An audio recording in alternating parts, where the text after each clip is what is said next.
ஏண்டா வருஷத்துக்கு 1 இல்ல 2 இல்ல 200 கோடி ரூபாய் விட்டு வந்திருக்காரா? எங்கடா போயிட்டு அவர் வசூல் பண்ணுவாரு? எங்க தொலைச்சாரோ அங்கதானே தேடணும், எங்க விட்டாரோ அங்கதானே பிடிக்கணும். அதுக்குள்ளேயே ஆளாளுக்கு அலறாங்க. அப்படியே ஏற்கனவே வந்த பிரச்சனை தான், கொஞ்ச நாளா நிப்பாட்டி வச்சிருந்தாங்க. இப்ப மறுபடியும் புதுசா கிளம்புறாங்க விட்ட இடத்துல இருந்து. சார் 50,000 1,00,000 கேட்கிறாங்க சார். நாங்க எங்க சார் போவோம் அவ்வளவு காசுக்கு? அதாவது இவரு சேவை செய்ய வர்றாரு எங்களுக்கு அப்படின்னு சொல்லி சில்லறையெல்லாம் செதற விட்டோம் சார். இப்ப சில்லறைய எண்ணி வைகி, அதுக்கப்புறம் நான் சேவை செய்யறேன்னு சொல்லி எங்களை புளியிறாங்க சார். இவர் தான் சொன்னாரு, ஊழலை ஒழிக்கிறதுக்காக வர்ற ஒரே ஆள் நான் தான்னாரு. ஊழல்னா கூட ஏதோ ஒரு அக்ரிமெண்ட்ல அண்டர்ஸ்டாண்டிங்ல போவாங்க சார். இவங்க எங்களை மிரட்டி காசு கேட்கிறாங்க சார். அதான் காசு இருந்தா போஸ்டிங்க்கு வா, காசு இல்லைன்னா போஸ்டரை ஒட்டிட்டு அப்படியே போ அப்படின்ற மாதிரி எங்களை அதிகாரம் பண்றாங்க சார் அப்படின்னு சொல்லி ஒரு பயங்கரமான ஒரு இன்ட்ரெஸ்டிங்கான ஒரு மேட்ரு வந்திருக்கு. இதை விட இன்னொரு இன்ட்ரெஸ்டிங்கான மேட்ரு என்ன தெரியுமா? எஸ்ஏசி தாவேக தலைவரை வண்டையா கேட்டிருக்காராம். அதையும் சேர்த்து பார்த்துருவோமா?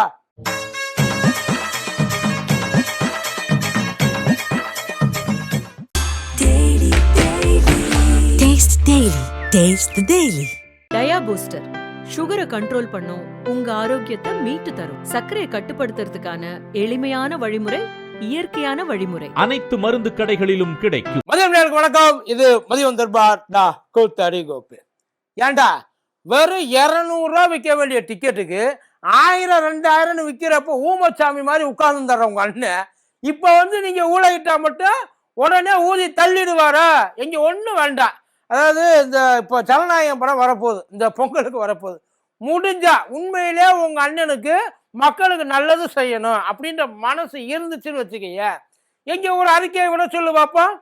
எவனும் இந்த ஜனநாயகத்துல எந்த தேட்டர்லையும் ஜனநாயகம் முறைப்படி தான் நீங்க டிக்கெட்டை விற்கணும்.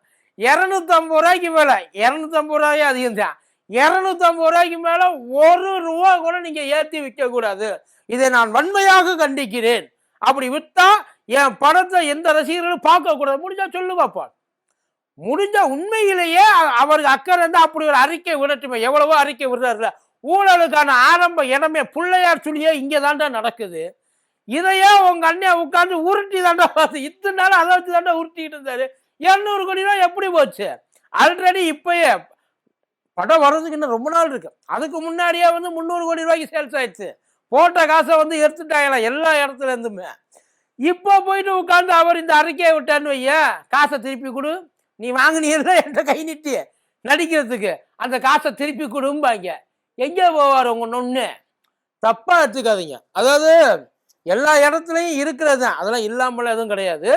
ஆனா இங்க அதெல்லாம் நாங்க பண்ண மாட்டோம். நாங்க வந்து மக்களுக்கான ஒரு நல்ல ஆட்சியை, ஒரு புது அரசியலை முன்னெடுக்க போறோன்ட்டு வரியல்ல. இதுக்கு நீ என்ன நடவடிக்கை இது வரைக்கும் எடுத்துருக்க? விதவிதமா சார் ரேட்டு ஸ்லாப் போட்டு வச்சிருக்காரு சார். மெனு கார்டு வச்சிருக்காங்களா? ஊராட்சி தலைவருக்கு இவ்வளவு, ஒன்றிய தலைவருக்கு இவ்வளவு, மாவட்ட தலைவருக்கு இவ்வளவு, வார்டு கவுன்சிலர் வரையும் போட்டு வச்சிருக்காங்க சார். இதை தலைமைக்கு சொல்லி தலைமை வந்து என்ன கேட்கிறாங்கன்னா, கட்சியையே ஒழுங்கா நடத்த தெரியாத ஒரு தலைமை இவங்களை நம்பி நாட்டை ஒப்படைச்சா என்ன நிலைமை ஆகும்? நான் கேட்கலப்பா, அவங்க கேட்கிற. உண்மையில மக்கள் உண்மையில உள்ளுக்குள்ள வந்தாங்க, பின்னாடி ஓடி வந்தாங்க இல்ல, அதுக்கான வேணதான் இது எல்லாம்.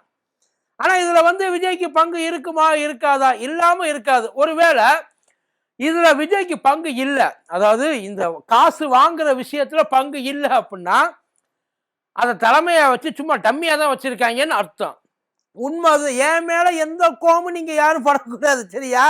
எதுவா இருந்தாலும் அந்த பக்கம் திருப்பி நின்று அவரை பார்த்து கேட்கணும். அவரை ஆட்டி வச்சிருக்காங்களா? உண்மையிலே இப்ப இந்த போட்டி உள்ளுக்குள்ள இருக்கு இல்லையா, அந்த போட்டி எதுக்குன்னு நினைச்சிட்டு இருக்கிய? இந்த ஒரு 3 பேர் உட்காந்து நான் தான் அண்ணனுக்கு வந்து துண்டு மாற்றி விடுவேன், நான் தான் அண்ணனோட அன்று வேற துவைப்பேன் பேசிட்டு இருக்காங்க அம்மாவாசை மாதிரி. எதுக்கு பண்ணிட்டு இருக்காங்கன்னு நினைச்சிட்டு இருக்கிய? பூரா எதுக்குத்தான்? ஒவ்வொரு போஸ்டிங் ஆளாளுக்கு பங்கை பிரிச்சுக்குவாங்க. பொதுவா ஒரு கட்சியில எலெக்ஷன் டைம்ல எத்தனை சீட்டுக்கு வந்து வேணும், அந்த சீட்டுக்கு ஏற்றாப்புல செலவழிக்க அப்படித்தானே பார்ப்பாங்க. இவங்க கட்சிக்கு உள்ள வாங்குறதுக்கே காசை வாங்கி போட்டு வேலையா பார்க்குறாங்களா? வந்தாச்சு. அது அட்மிஷன், ஸ்கூல்ல அட்மிஷன் போடுவாங்களா சார், டொனேஷனை கட்டிட்டு உள்ள சேர்ந்துக்கிட்டு. அதே மாதிரி எங்களுக்கு டொனேஷன் எங்களை ரொப்பிட்டு, இந்த பையை ரொப்பிட்டு அதுக்கப்புறம் நீ வந்து அந்த பதவியை உன் கூடையா கூட்டிக்கிட்டு போ. இல்லை காசு இருந்தா உள்ளவா.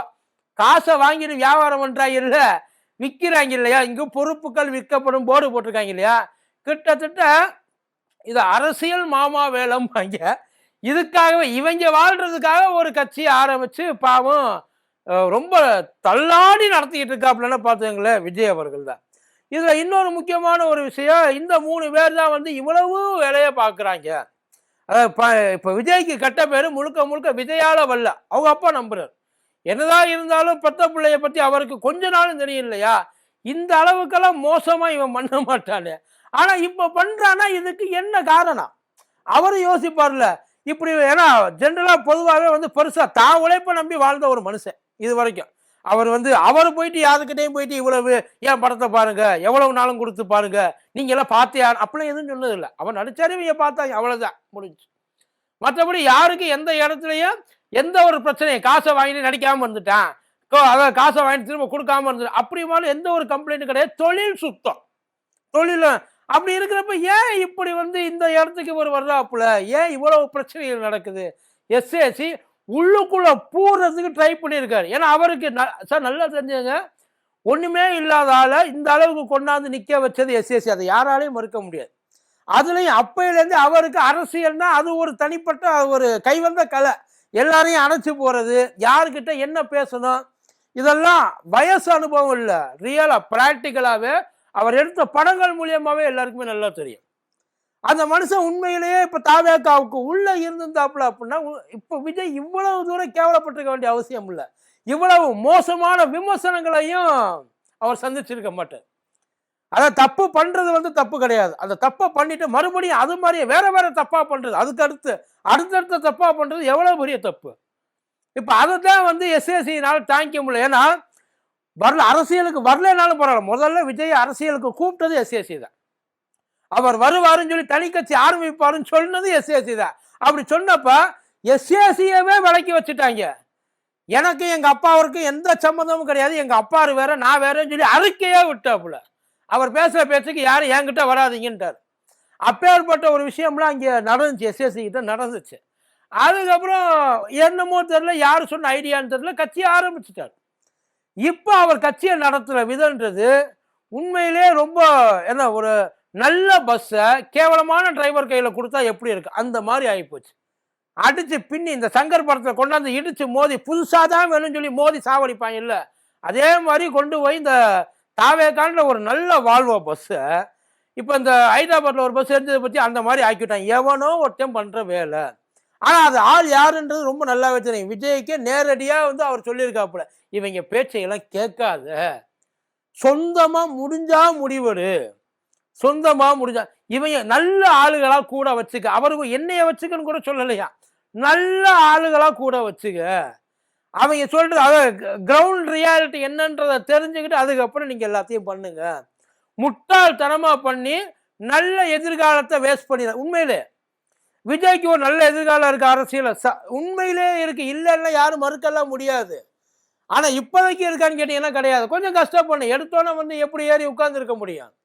ஏன்னா இதையே நம்மளால ஹேண்டில் பண்ண தெரியல, இவங்களே ஒழுங்கா நடத்த தெரியல, கட்சியை ஒழுங்கா கைக்குள்ள வச்சுக்க முடியல, தொண்டர்கள் கண்ட்ரோலுக்குள்ள இல்லை. என்ன கொண்டு வரணும், என்ன கொண்டு வரக்கூடாது, எதை எதிர்க்கணும், எதை எதிர்க்கக்கூடாது, என்ன பேசணும், என்ன பேசக்கூடாது, அதுவே ஒழுங்கா தெரியல.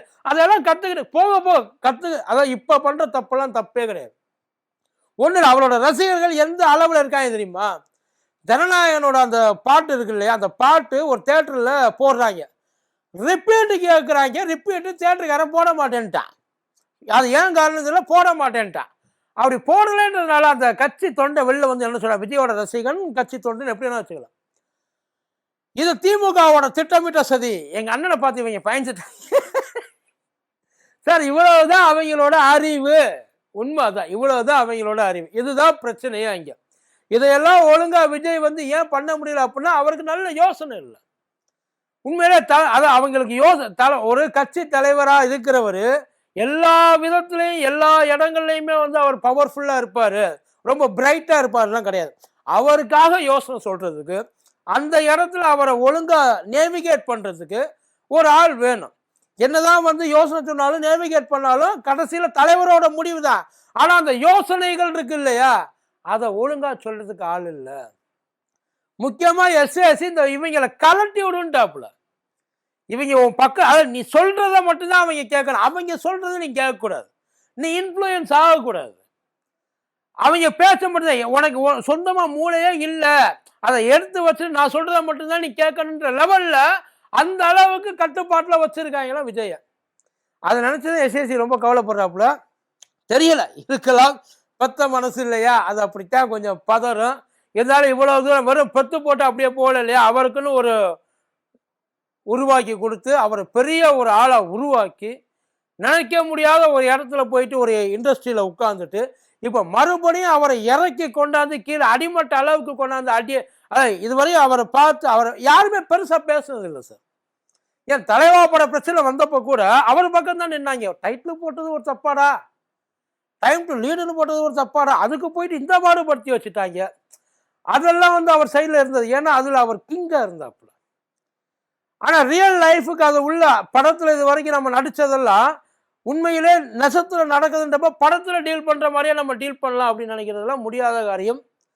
பரவாயில்ல, இருந்தாலும் இதெல்லாம் பார்த்து முதல்ல உங்க கூட இருக்கிறவங்களை அணைச்சு உங்களோட அடிமட்ட இருக்காங்க பத்தியெல்லாம் அவங்களோட நிலைமை என்ன, அதான் நம்ம வெறும் பேசி அவங்கள உசுப்பேற்றி விட்டு சும்மா கத்துறான்றதுனா மட்டும் கட்சியை வளர்த்துட முடியாது. உண்மையிலே கட்சிக்காரனோட பிரச்சனை என்ன, அந்த கட்சிக்கு பொதுமக்கள்கிட்ட எப்படி வரவேற்பு இருக்கு. ஒரு கட்சினா எதிர்ப்பு இருக்கு, ஆதரவு இருக்கு, அதுல எந்த மாற்றம் இல்லை. எது அதிகமா இருக்குன்றது தான். எதிர்ப்பா இருக்கிறது ஆதரவா மாறலாம், ஆனா ஆதரவா இருக்கிறது எதிர்ப்பா மாறிடக்கூடாது இல்ல. இப்ப அதுதான் இங்க பிரச்சனை. தெரியல என்ன பண்ண போறாங்கன்னு தெரியல. இதை கண்டுக்குவாரா, அப்பா யோசனை கேட்பாரா மாட்டாரா, இல்ல அப்பாவையே உனக்கு ஒன்றும் தெரியாது கொஞ்ச நேரம் சாத்திக்கிட்டு இருங்க அப்படின்ற மாதிரி ஏதாச்சும் சொல்லுவாங்களா தெரியல. பாப்போம் என்ன நடக்குது. நன்றி.